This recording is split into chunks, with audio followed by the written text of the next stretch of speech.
I just didn't know how to do it, dude. What was? You have some magical.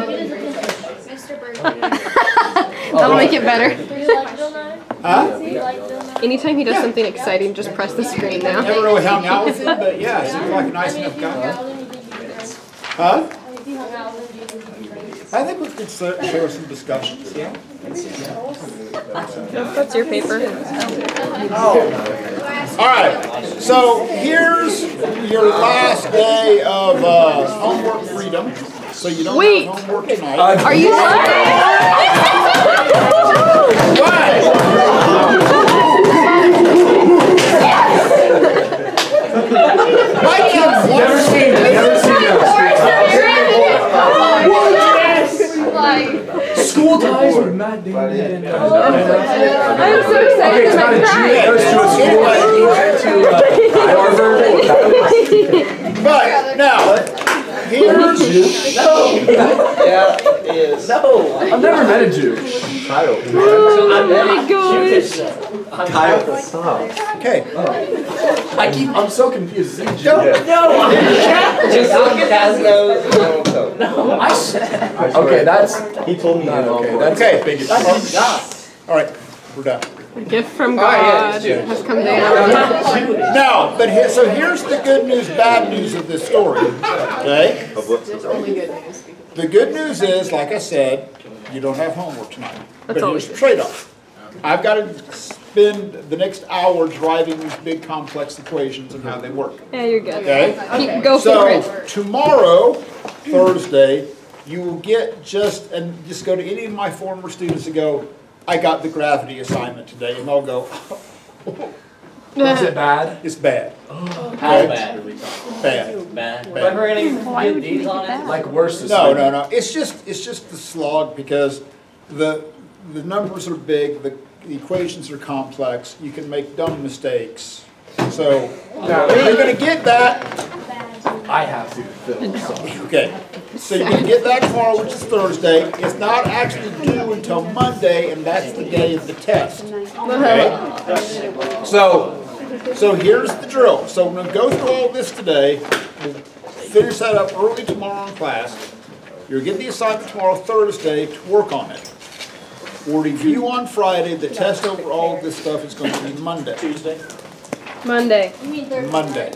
Okay? Hence the little jack-o'-lantern with the F equals MA cartoon. Okay. I got it. So, Do we get all this extra time because it's like hard? Yeah. It takes a while. So if I bring you a jack-o'-lantern, Yeah. And Mr. Burkham, I didn't have any. I need something. I don't know. Okay. Yeah. So here's where we left off yesterday. Here's the Earth. Here's Kendra. Okay? Right? And we said that one way we can calculate this, there's three ways. If we were to calculate the gravitational attraction between Kendra and the Earth, we did each particle separately using F equals big G, M1, M2, every proton, every neutron, every electron. Okay, we couldn't do it in a lifetime of lifetimes. Couldn't do it that way. So then we said, okay, we're going to treat Kendra as a point mass, the Earth as a point mass, and then we're going to use F equals big G, mass of Kendra, mass of the Earth over R squared. Okay, we did that, we got like 491 meters. All right, that's cool. And then we said, wow, that's a lot of math. Okay, we got big G, we have mass of Kendra, mass of the Earth divided by the radius squared. It's complex, it's ugly, not good. So then we said, okay, well, let's go back to the beginning. So we said, okay, well, one way we can find the mass of Kendra is that we can take her mass of 50 kilograms and multiply that by G, and we get 490 meters, which is basically... I'll lock myself out. That's even worse.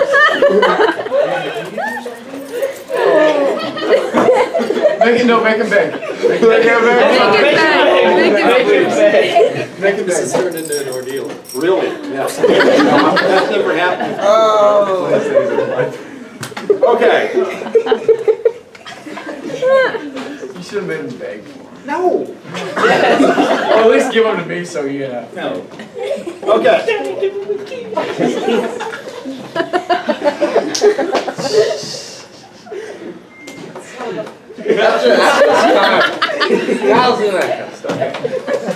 Now, so here's what we're left. Is that your normal force weight, Fg, is going to equal this big complex F equaling big G, mass of Kendra, mass of the Earth, over R squared, and this is mass of Kendra times G. Now, this isn't anything against Kendra, okay? This happens to everybody. So notice that I've got a mass of Kendra on the left, and then I've got mass of Kendra, mass of the Earth over R squared. So, I'll let you answer this, Kendra, because this is dealing with you. Okay. What happens to you? I'm gone. You're canceled out of the equation. Okay. Okay? Kendra drops out of the equation. And it isn't just Kendra, all of us drop out of the equation. The Pope, President Obama, everybody drops out of the equation. Why? Okay? Yeah. So what you're left with is this. Now, at this point, a whole bunch of things to the scientific community became very, very clear. So, what this gives you is the gravitational acceleration when you drop something. Okay? That's what you get. Now, here's the big kicker. That value of G, big G is a constant. Okay? Don't confuse the two. So here's the kicker. What's the only thing that determines the gravitational acceleration of a dropped object? There's only two things. Mass of what? The Earth. Yeah, the mass of what you're falling towards. If it was the moon, this would be the mass of the moon. If you're on Jupiter, it's the mass of Jupiter. If we're on Earth, we're going to use the mass of the Earth. So that's one thing, is the mass of the planet itself. Notice this is not the mass of what is falling. Okay? It's not there. So when you go back and look at what we did with the acceleration, v squared equals v naught squared plus 2ax. Okay? X equals 1/2 at squared plus v naught time. I never gave you the mass, because the mass of what is falling does not affect G. Look at what Galileo did. He had the small cannonball, he had the large cannonball, he dropped them. They both fell at the same rate. The reason that they fell at the same rate is because the mass of the cannonball is not here. Second lab you all did. You took 1 penny, you took 5 pennies, you took 10 pennies. Okay? They all accelerated at the same rate because the only thing that determines this is the mass of the Earth. Now, what's the other thing that determines it? Radius. How far you are from the center. Okay? So, if this is the Earth, and not to scale, but here's Mount Everest. Okay, it looks like a big zip. So, if you're up there on the top of Mount Everest, you're going to be dividing by a slightly bigger R than you are, there's a lot of R's, here in Kansas. So technically on the top of Mount Everest, G is a little bit less than it is right here, because you're farther from the center of the Earth. Technically, even when you go to Colorado, you go to Denver, that G in Denver is just a little bit less than it is here. I mean, and you're talking like 1 part in 1,000. So technically, if you want to lose weight, go to Denver or climb the top of a mountain. Technically, G is going to be a little bit less on the top of those at those higher altitudes than it is here. Okay? Not appreciably, but technically you can say, well, I weigh less. Well, it's because G is a little bit less, but more importantly, you haven't changed your mass, so that's not the point. So, but here's the significance of this. The scientific community at this point goes, wow, a whole bunch of things now make sense. We know what this is. Cool. All right. Beautiful. Now we know why everything falls at the same rate, because the mass of what's falling is not a factor. So, out of this, though, something very important happened. A guy by the name of Henry Cavendish is a British physicist. He's weird, kind of kept to himself. And when you look at what Newton did, Newton came up with this equation. Okay? He did not actually come up with a numeric value of G. just like Avogadro didn't actually come up with 6.02 times 10 to the 23rd, he just said, hey, a mole of any type of gas is going to contain the same number of particles. You guys figure out the number. Newton did the same thing. He says, this is just some constant of proportionality. I don't know what it is. I got other things to do, like invent calculus. So I'll leave it up to somebody else to find the value of G. So what Henry Cavendish did, he actually built a room onto his house so that he would not be in the room to do this experiment. So what he did is he took something called torsion wire, okay? And torsion wire, you can twist it, okay? The beauty of torsion wire is that you can measure exactly how much force it takes to twist this wire. So he knew to twist this wire took a certain amount of force. So from the end of this torsion wire, he suspended two large weights. Okay? So he had two large weights here suspended on each side. Then he brought close to them two other large weights. Okay? So you had two large weights here, and then two other large weights here. So what happened is that this wire twisted. Okay? Just a little bit. So there's just a little bit of twist when he brought those close. So what Cavendish did is says, oh, this is cool. He goes, okay, I got F equals big G, M1, M2 over distance squared. So he knew how far apart the masses were. He knew that. Okay, check, got that number. He knew mass 1 and mass 2. Okay, cool, got those numbers. All right. He knew how much the wire twisted. So he knew he had the force. So the only thing he didn't have was big G. So Henry Cavendish was the first one to actually get the value of the universal gravitational constant. And this equipment was so sensitive, this is why he couldn't be in the room, because he was afraid that his mass, if he was in the room, would alter the experiment. So that's why he had a whole nother room built onto his house so that his own gravity wouldn't influence the experiment. So then Cavendish says, oh, okay, this is cool. So then he goes back to this equation. Now, at this point, we knew what the gravitational acceleration was. We knew what little g was. Okay, cool. At this point, he had figured out big G. Okay, he knew that. We've known the radius of the Earth since antiquity. Okay, we've known that for a while. So what Cavendish did is that he was the first one to weigh the Earth. He was the first one to find the numeric value for the mass of the Earth, because he knew everything in here except for this. And he goes, actually, well, he wasn't actually that far off. I mean, he had the order of magnitude right. The digits were a little bit off because the radius was a little bit tweaked, but he got pretty close. How did we know the radius at that point then? We've known the radius since antiquity. The short version of this story is that this was in ancient Egypt, and they had a tunnel. No, it was a well. And on a certain day of the year, they knew the sunlight would go straight down, shine straight down this tunnel. And some distance away, there was a tower that would cast a shadow of known length on that same day. So then it just basically became a ratio. They knew the distance between here, then they worked out the trig and said, okay, this is a certain portion of the circle. Then they worked out the circumference, and from that they worked out the radius. But the problem is they screwed up a little bit because this distance was off, and so they had to tweak it. But that was the first way that they got the circumference of the Earth, and the radius of the Earth was from sunlight shining down into a well on a certain day. Okay, so at this point, Cavendish goes, yeah, I weighed the Earth. Okay, that looked cool on a college resume. What'd you do in high school? I was the first one to weigh the Earth. Okay. So, but here's what's important. So when you Google, like, what is the mass of the Earth, okay, you can find a number. Mass of Saturn, mass of Jupiter.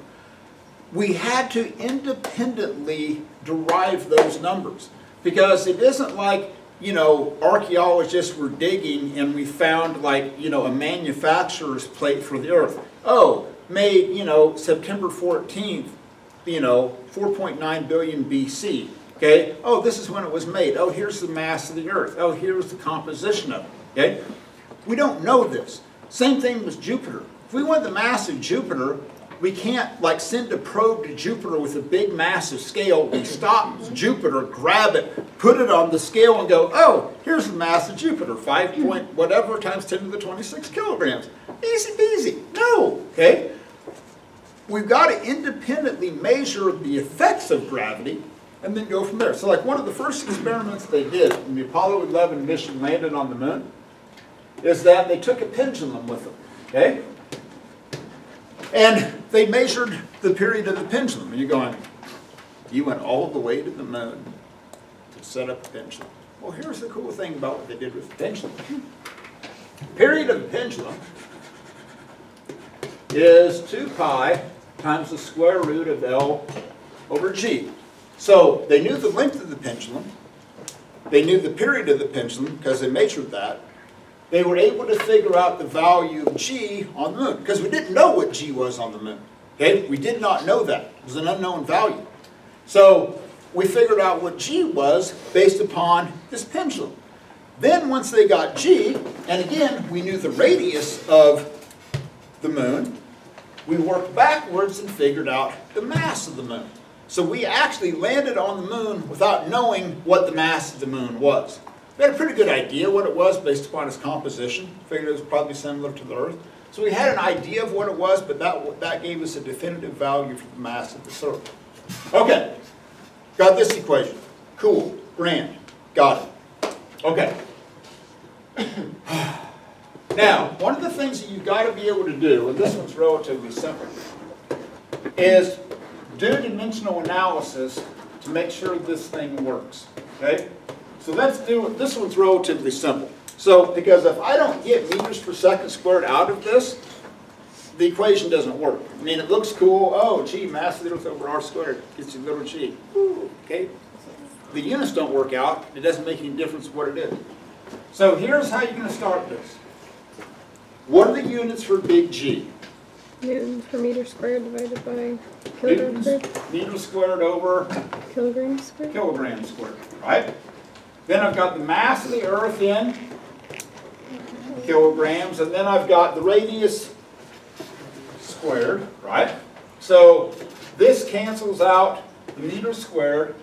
This gets me rid of one of the kilograms. So at this point, I've got newtons over kilograms, right? That's what I have left. So out of this, then I can go, okay, Mr. Rollins, what's another way to express newtons? Kilograms meters per second squared. Yeah, okay, well, that's kilograms meters per second squared divided by kilograms. Ooh, miracle of miracles. The kilograms cancel out. I get meters per second squared, which is what G needs to be measured. Okay? Because if this doesn't work, there's no point in doing anything else because you don't get the correct units of meters per second squared. Now, you have to be careful about this equation. Okay? And this is what you're going to see in all of these. So when we did Kepler's third law, law of harmonies, it didn't make any difference what the value of t was in because it was ratio. It didn't make any difference what the radius was in because it was ratio. We could be in meters, we could be in astronomical units, it didn't make any difference. Okay? It's all ratio. With this, this is like the poster child of the MKS system. The mass has to be in kilograms, the period has to be in seconds, the radius has to be in meters. Otherwise, none of this works. So one of the biggest mistakes you will make throughout this whole process is not paying attention to the units and getting them in that MKS system. Because if you don't, you get horribly wrong answers, like you're going to say, oh, the Apollo 11 command module orbited all the way around the moon in 0.2 seconds. No, okay? Because you don't pay attention to the units, so you have to pay attention to the units. Now, the other thing about this radius, and this is true of any radius, listen to me, listen to me, listen to me. That radius has to be from the center of the planet out to wherever you are, okay? That's what has to be. It's not how far you are above the surface. It has to be from the center because we're effectively treating everything as a point mass. So, for example, if you're going to do the calculations right now, if you want to figure out, hey, what's G on the Earth? Okay? Don't plug in 0. Oh, I'm standing at the surface of the Earth. R is 0. Oh, okay, you get an undefined value of G, which would be really weird. Okay? But right now, if you plug in the radius of the Earth and the mass of the Earth and big G, you should get what? Well, you should get 9.8 meters per second squared. Okay? That's what you should end up with. So, make sure that that radius is measured from the center. Okay? Measured from the center. Okay. So that's big equation number 2. First one is F equals big G M1 M2 over R squared. Okay, that was kind of good. So here's how you can use this. So let's say that you land on a planet, okay, and you know that G is, I don't know, 5.0 meters per second squared, and you know the radius of the planet is, I don't know, 4.80 times 10 to the 6th meters. How can I figure out the mass of the planet? So I land, I drop something, wow, here's my value of G. I know this is the radius of the planet. How can I figure out, then what the mass of the planet is? Miss Treadway, what can I do? Well, you can solve the G equals G mass over R squared for the mass. Okay, so how can I get mass by itself? Well, you multiply both sides by R squared and then divide by big G.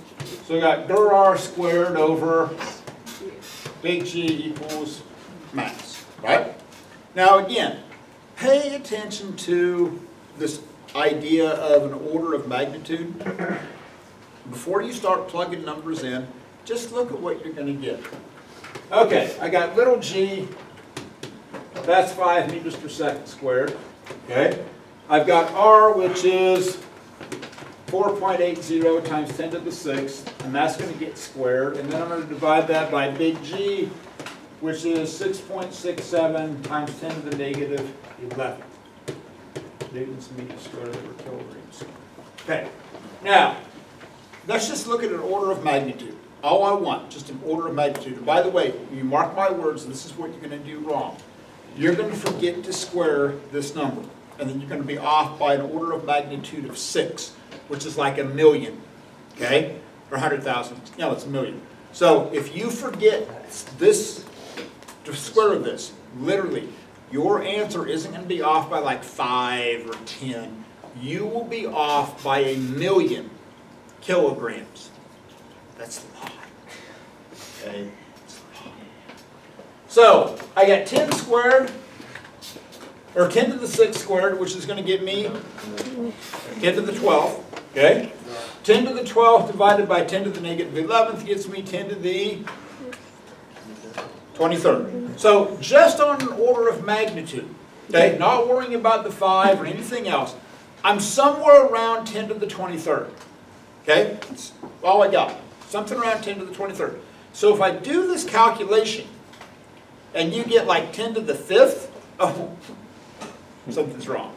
You get 10 to the 40th, something's wrong. Okay? Like on my AP Physics students test, one of them did a similar type thing and literally got a mass larger than the combined mass of the entire Milky Way galaxy for a single moon orbiting a planet. Okay? Yeah, bad things happen. So, somebody run the numbers. Let me know what you get. Yeah. What you said. Did How do we charge my know how much computer the Milky Way Oh my is? God. It's ballpark. So You know the mass of stars. You have an idea of what the mass of the stars are. It's a Do we know how many stars are in the Milky Way exactly? No, no. Still in. It's a guess. So, And actually, we just It's figured all out a there's a guess. lot more. Yeah. So. Okay, so what'd you get? The chill is 1.73 times 10 to the 24th. What'd you get? Find the exact value. 1.73. I'm tired of this. 1.53 times 10 to the what? 7.39. 7.3. 1.73. 1.73. What are you doing? No! 1.753. Since this only has two significant digits, we only have two significant digits in the answer. 1.77. Yeah, 1.73. Oh my god. Times 10 to the 24th. Times 10 to the 24th. Okay? And so 1.7 times 10 to the 24th, right? Yep. Ballpark of what we said. Okay? Now again, here's the problem. You forget to square this, now you're at like 10 to the 18th. Over. Okay? Yeah. And then you're getting a -2. You might as well just. then you get the question mark. Really? Yeah. Yeah, that's what you get. And then you get a big marking all over your paper and the scribbling. That says if you do this. No, the best one is when it says magic. Magic question? No, I like the little comments you put into the worksheets. It's just like, you just gotta read them. That's kind of why I put them there. No, I haven't got it. Oh, yes, you have. Hieroglyphics, so I can't read. Yeah. That is true. All right. So here's the Earth, and we're going to put a satellite in orbit around the Earth. Okay? Okay? So let's look big picture. First off, Brooklyn. Does a force have to act on the satellite to be in orbit? Or can it just orbit on its own? Why? Huh? Well, what if there's not a force acting on it? What's it going to do? Jedi still law. Yes, right? So, just by virtue of the fact that I have a satellite orbiting the Earth, there has to be a force acting on it. Now, what's the direction of the force? Beautiful. Okay? So, this thing wants to go off in a straight line. I've got some force creating. So there's three things that could happen. We could launch it with a big string tied to it. Okay, that's an option. And we just kind of go around like a rubber stopper, like this. Okay, flying around. Okay, that's an option. Probably not really practical, but it's an option. Option number 2 is there's a series of like invisible dirt tracks in space that we put the satellites in and they just roll around on those. Option number 3, most logically, there's gravity. Okay? So let's go with that idea. Huh? You just assume these things. Just say it's going to be gravity no matter what. Yeah, well, have you derived this one? Derived this one? Haven't we even found dark matter yet? No. Then we don't even know. You're right. Okay. Okay, that's fair enough. So for this one, we'll say it's a rubber band. Okay. We're done. That's it. Yeah. Haven't found dark matter. All right, that's it. Maybe we should just put our efforts to finding dark matter in This is what this class Really, is for. if we all combine our efforts, I'm sure I can figure it out. I don't think physicists have ever thought about that. No. Can't be rough. No. It really can't. No, and someone didn't wear a shirt. I saw it. It said I see dark matter. I thought, you know. What? Icy instead of icy dead people. Yeah, it's like I see dark. Dark matter doesn't exist. So here's the deal. Now I'm going to leave the Earth out of this for now. We'll deal with the Earth later. Okay. Fantastic. Here's this spaceship. Here's our satellite, right? Theoretically.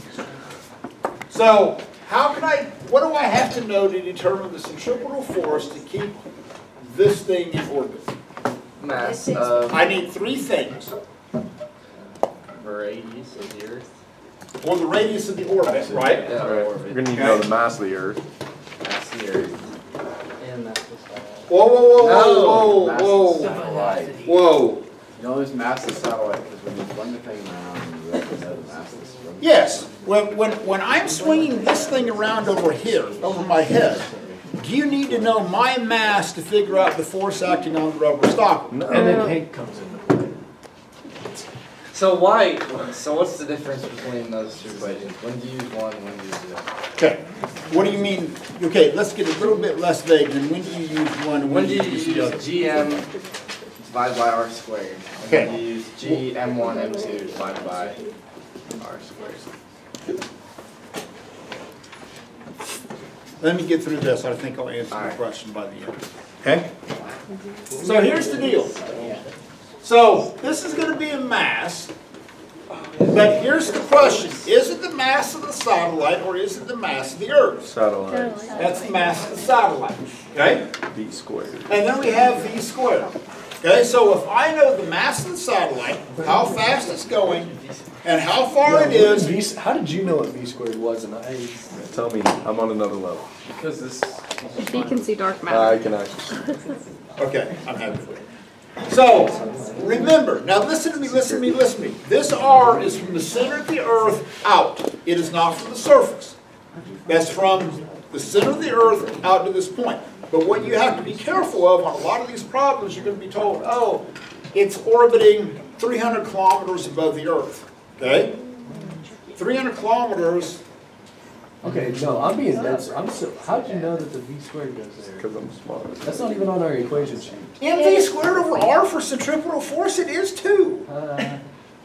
MV squared over R squared. You forgot the second Wait, square. It's not on. Hold on. Yeah, it is not on here. Okay, it's mv Did you squared find over it? r. Okay, my bad. It's just mv squared over r. I was about to say. you Okay, have all right, it's the something mv else. squared over r. Okay. Where's It's that mv at? squared over r.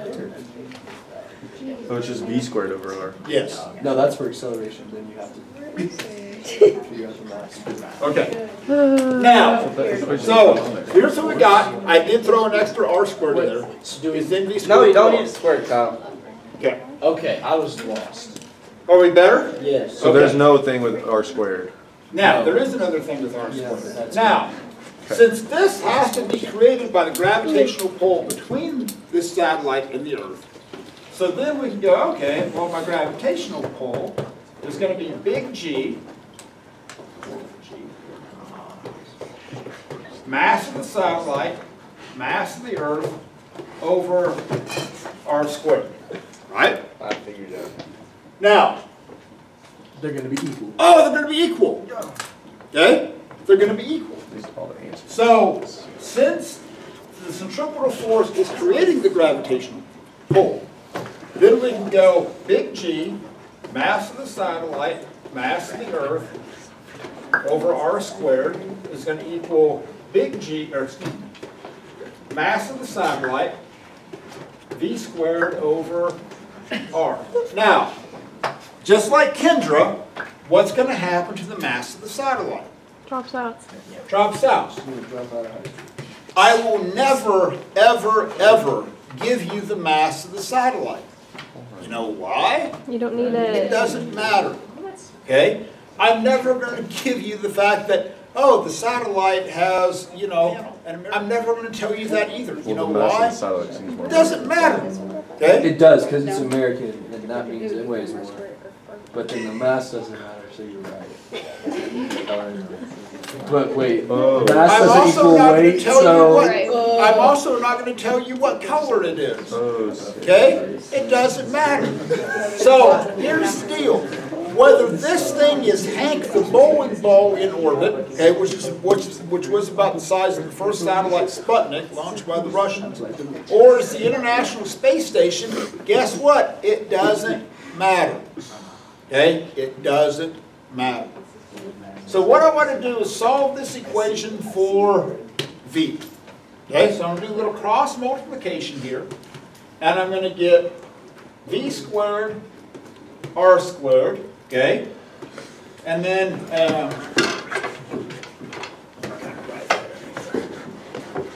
so if I cross multiply, I've got big G, mass of the Earth, times R is going to equal V squared times R squared. So what can I do here? Square root. Well, I want to get V by itself, so I can divide by R squared. Okay? Divide by R squared. So then I've got R over R squared. Okay, and then I'm going to do the square root. So here's what I end up with, and this is what's on your sheet. So I've got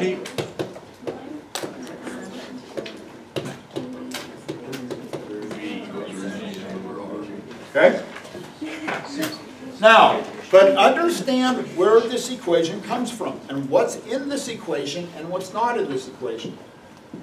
So let's look at this. If you're going to control the speed of a satellite, realistically, which of those three variables do you think you can alter? Of these three, to alter the velocity. You can definitely do the radius. Yeah, we're not going to change the mass of the Earth. Okay. Change G. You just change the universal law code.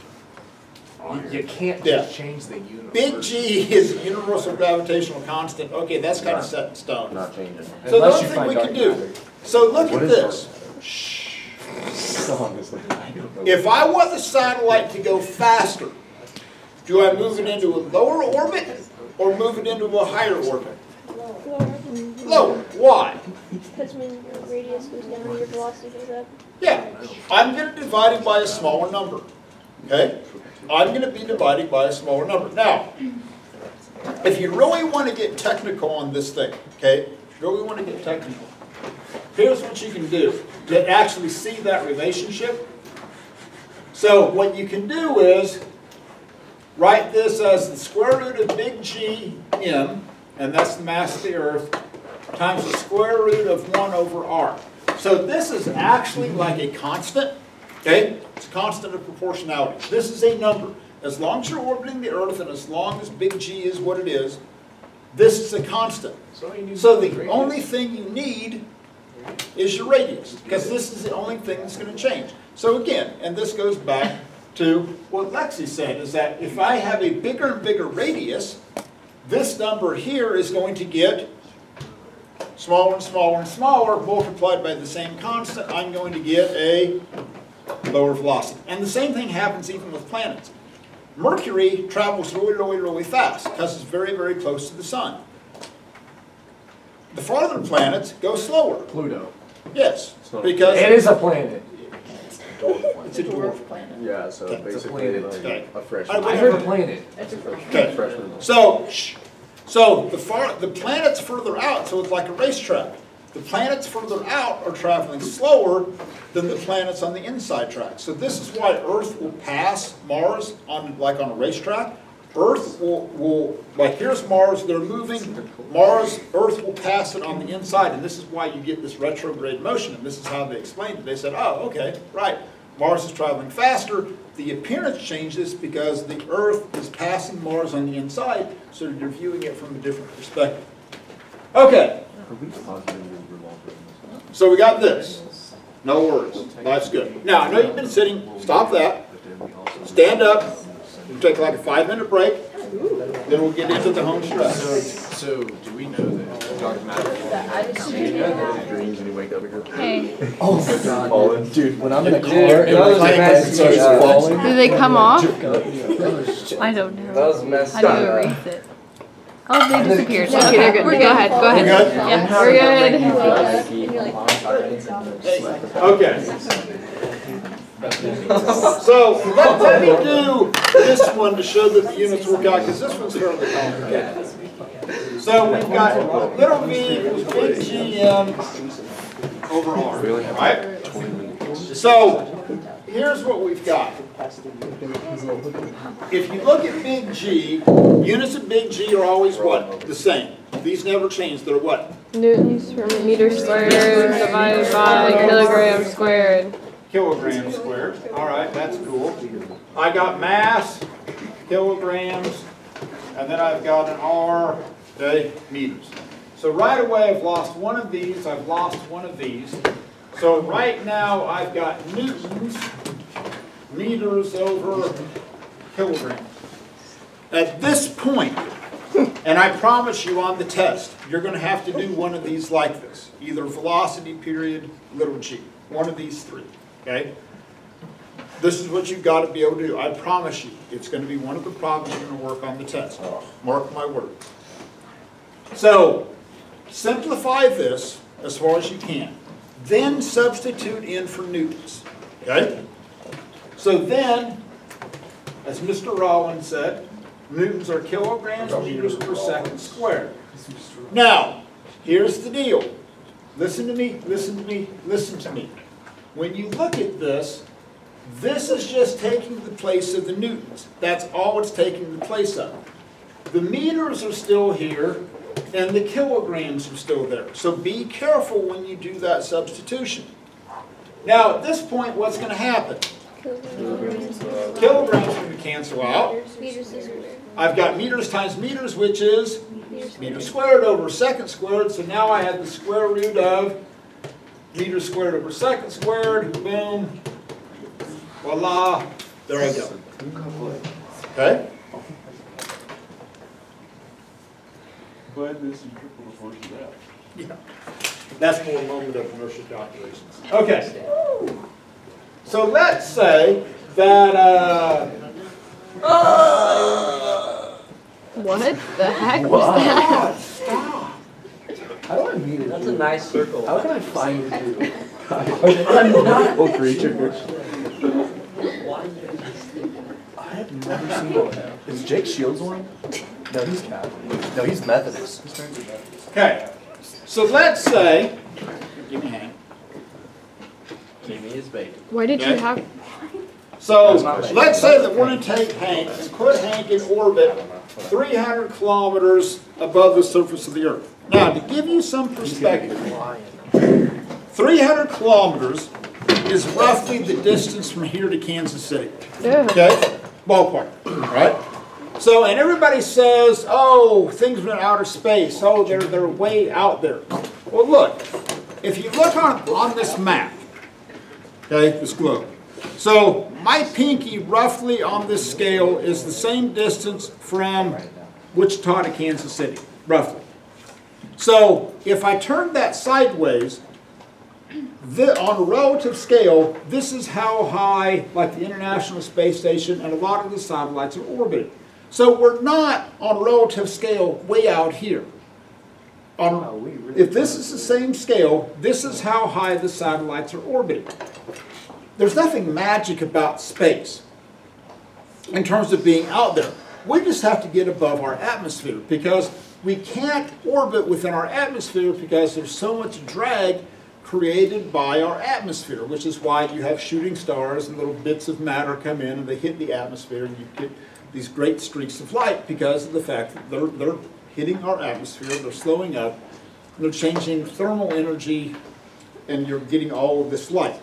So we just have to get above our atmosphere. So if we didn't have an atmosphere, we could literally place things in orbit just high enough to clear all the mountain ranges. That's all we'd have to be able to do. So we just have to get above our atmosphere. So on a relative scale, this is how high a lot of the satellites are orbiting, is this point right here. Okay, so we're going to look at this velocity. We got big GM, mass of the Earth, 5.979. And now this is why it's handy to have this stored. If you want to enter it every time, cool, okay?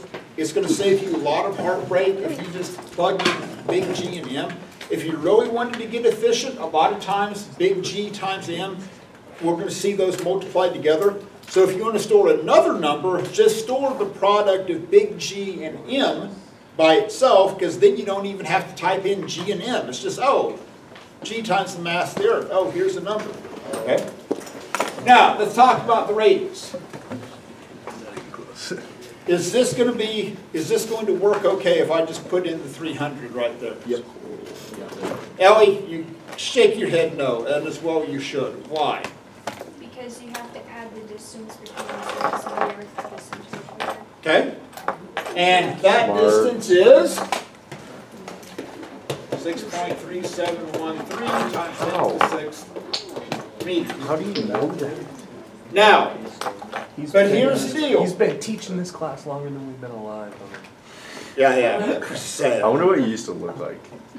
Why don't you do Mr. Birdcamp? Stan's always looked like that. You came out of the womb. Why don't you do I said it, it's been said of me. Why don't you do Stuco anymore?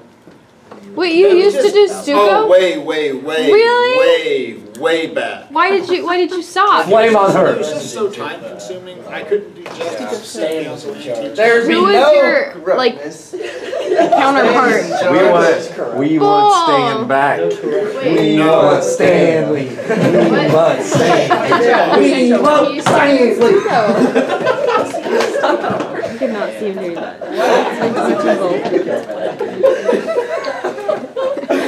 Is this being recorded? Yes, this is. This goes on your video. Do you see why I'm scowling at you right now? You should have seen me.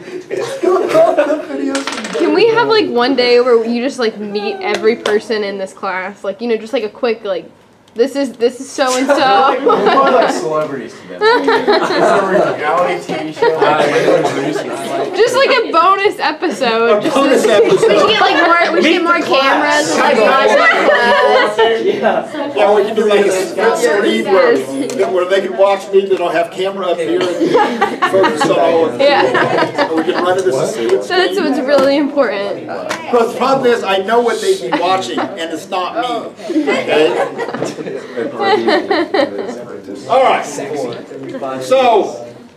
what do I have to do to the 300 kilometers before I can even add it? Gotta change that into meters. So somebody take, and by the way, don't divide by 1,000 to get 0.3. Okay, I beg don't. Okay, because then it's bad, because then you're saying the satellite is orbiting like that far above the Earth. Okay? Could you imagine this? Oh, I've seen it happen. Okay, multiply by 1,000, don't divide by 1,000. So somebody take 300,000, add that to this, and let me know what you get from the radius.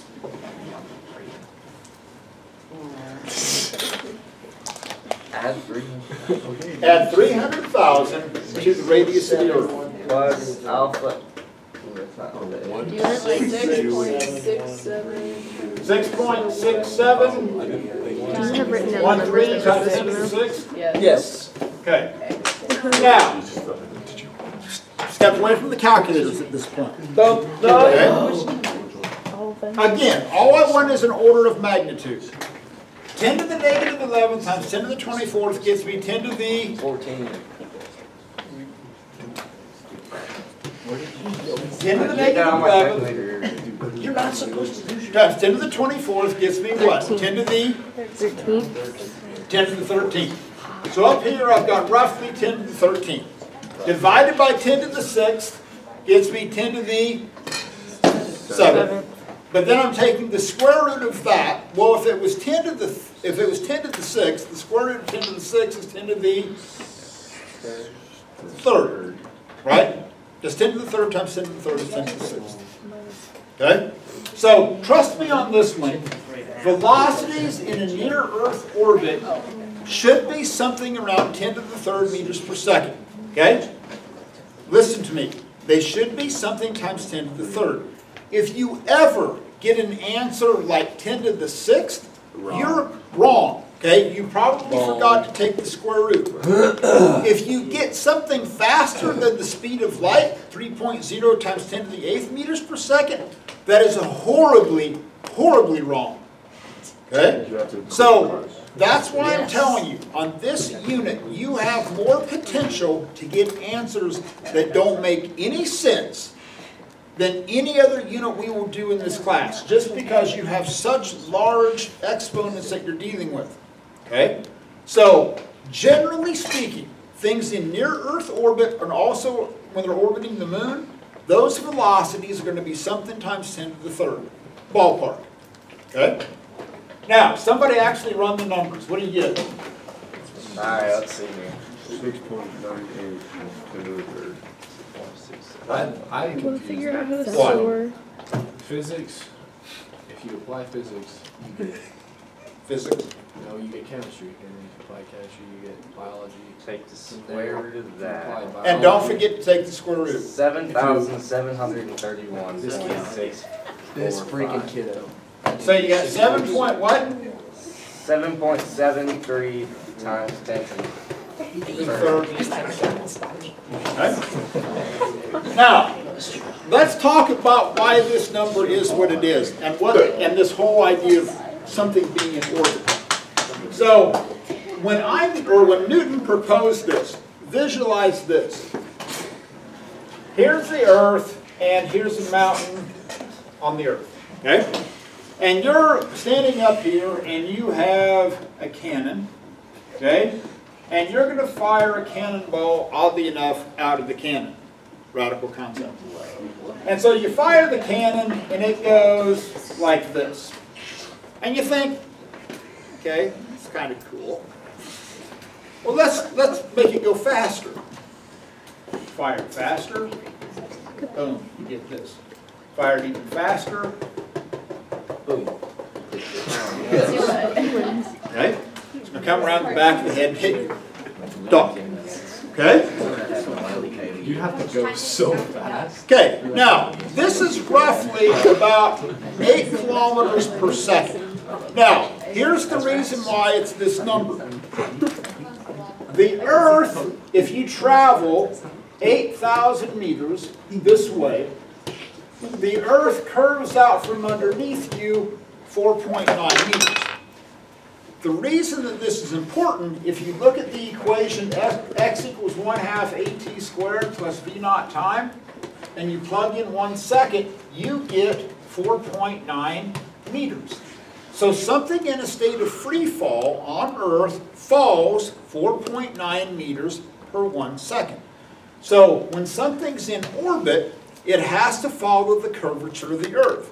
And so it needs to travel 8,000 meters so it can fall 4.9 meters and be in orbit. Okay? That's the significance of this. Now, that's roughly about 5 miles per second. Why are you guys nodding your head? Just an understanding. I get it. It's not that difficult. Okay? So, you're going about 5 miles per second. To give you some perspective, if you start at 53rd Maze Road, you go to 45th, then 37th, 29th, 21st, 13th Street. Central. I don't know my streets. Central. Are you serious? I just did. Central and Maple. So you're going from 53rd and Maze Road down to 13th and Maze Road in 1 second. That'd save me a lot of time. It would save you a lot of time. You'd also toast your car in the atmosphere burning up. So here's what could happen if I wanted to show off, which I'm not. So we could go outside. You're going to throw it that fast, huh? No. And I could take Hank, right? And if I threw Hank fast enough, throw him, okay, right at the beginning of class, because class lasts about 93 minutes, which you'll see that's about how long this thing takes to orbit.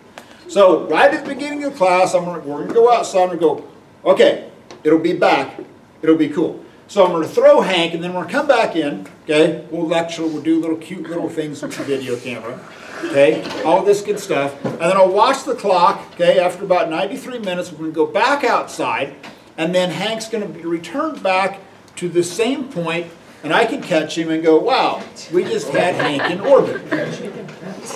Well, if I can throw him that fast, I think I could catch I'm him. just thinking about, like, Don't. why someone hasn't done that in a movie yet with, like, Superman, just, and then, like, going back outside. There you go. There's your new plot twist. That's a pretty Okay. good one. It is, like, an hour and a half later. A movie's usually an hour and a half, and then Yeah. an hour and a half later, bring it full circle, you just, bang. Got it. You totally forgot about it because you were there for an hour and 28 minutes. Yeah, an hour and a half later. Yeah, exactly. Okay. Like, it Most would people- literally open up with Okay, Superman just most throwing the people ball. have an attention span of a gnat. I really don't think No, you're just think about that, like, How, who studied a gnat's attention? It would definitely, Somebody. like stick in their minds because that was how it opened. Like the movie, first scene, throw a ball, and you're like, You just make what? it really dramatic, the first scene. Like, you and then really And you see like this vapor trail, Yeah, and you're Yeah. like, what? Like, and then later on the vapor trail comes back. Yeah. and You're like, oh, that makes sense now. Watch that Like, he like throws it at the beginning and like Okay. it wraps up All the right. movie and it like kills the bad guy. You'd have to say physics. You're like, there you go. You can Okay. show them doing the Now, here's the story. If you look at what happens here, we got 7.73. If this radius becomes bigger, what happens to the velocity? It goes down. It goes down. So, and realistically, here's what you want to have happen. If you're trying to dock with the International Space Station and you need to catch up with it, you drop into a lower orbit. You gain some speed, you catch up to it, and then you drift up into a higher orbit. Because if you and the International Space Station are in the same orbital path, you'll never catch it. The only thing you can do is drop into a lower orbit, speed up, And crush it. How do you like land on a? you just dock with it. I mean, we've been doing it since the Mercury missions. Oh. So, excellent. Okay. Got this. We're cool. Fantastic. All right, so tomorrow, we can get through one of them. It's Wednesday, my Can you explain why Pluto isn't a planet? Can you go back a few slides? I was taking notes on some of your conversions and I didn't quite finish. Which one? The one, it's the square root of big G, mass of the Earth, of R, and then you were converting the units. That one. Yeah. I have a big brain. Okay. All right, so let's just call it a day. We'll finish it up tomorrow. Everyone,